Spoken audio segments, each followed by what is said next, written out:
नमस्कार दोस्तों। आज हम बात करेंगे एक ऐसे संघर्ष की जिसने दुनिया भर के न्यूज़ चैनलों में तहलका मचा दिया है, जहां ईरान, अमेरिका और इजराइल के बीच सैन्य तनाव बढ़ चुका है।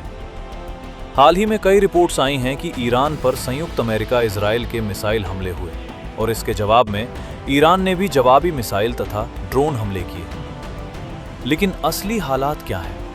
क्या यह क्षेत्रीय संघर्ष किसी बड़े युद्ध की शुरुआत है? आज इसी पर गहराई से चर्चा करेंगे। हाल का वायरल वीडियो दिखाता है कि अमेरिका और इजराइल के संयुक्त स्ट्राइक के तहत ईरान के सुप्रीम लीडर के किले जैसे हिस्से और आसपास के इलाकों पर मिसाइलें बिकी, जहां घना धुआं उठता देखा गया। वीडियो में कुछ लोग हमले के समय की प्रतिक्रिया भी देते दिखे। ये एक तरह का ड्रोन या मिसाइल हमले का दृश्य था, जिसमें विस्फोट और धुएं के क्लिप शामिल हैं। रिपोर्ट्स के मुताबिक इन हमलों में प्रमुख स्थानों को टारगेट किया गया था, जिसमें सेना के प्रतिष्ठित ठिकानों पर हमले शामिल हैं। हमले के तुरंत बाद ईरान ने कहा कि वो कोई नरमी नहीं दिखाएगा। ईरान ने चेतावनी दी कि वो अपने राष्ट्रीय संप्रभुता के बचाव में प्रतिशोधी हमले करेगा और क्षेपणास्त्र तथा ड्रोन के जरिए कई संयुक्त राज्य अमेरिका और इजराइल के ठिकानों पर निशाना साधा है।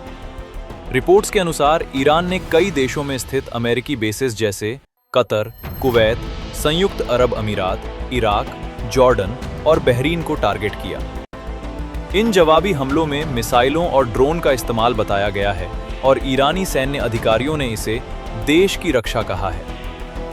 इससे पहले अमेरिकी राष्ट्रपति ने एक वीडियो संदेश जारी किया, जिसमें उन्होंने बताया कि संयुक्त राज्य अमेरिका ने ईरान के खिलाफ बड़े सैन्य अभियान की शुरुआत कर दी है।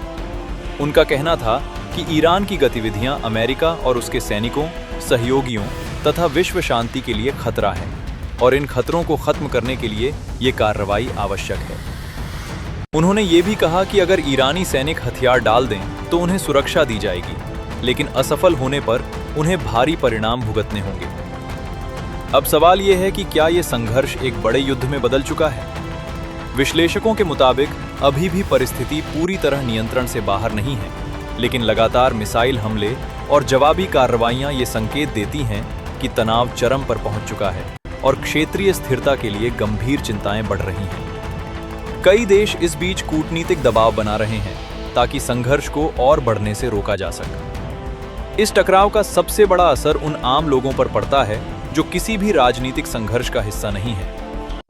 बाज़ इलाकों में मिसाइलों के हमले के कारण लोग भयभीत हो रहे हैं। कुछ इलाकों में बड़े पैमाने पर अव्यवस्था और विस्थापन की खबरें भी सामने आई हैं। जब सैन्य टकराव बढ़ता है तो प्रभावित जनता को अपने घर, जिंदगी और भविष्य के बारे में गंभीर चिंताएं होती।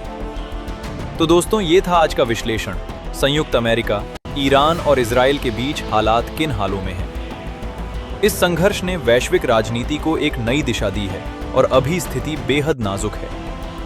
क्या यह संघर्ष कूटनीति से समाप्त होगा या आगे कोई बड़ा मिलिट्री डिसीजन लिया जाएगा? ये वो प्रश्न है जिसका जवाब आने वाले दिनों में ही पता चलेगा।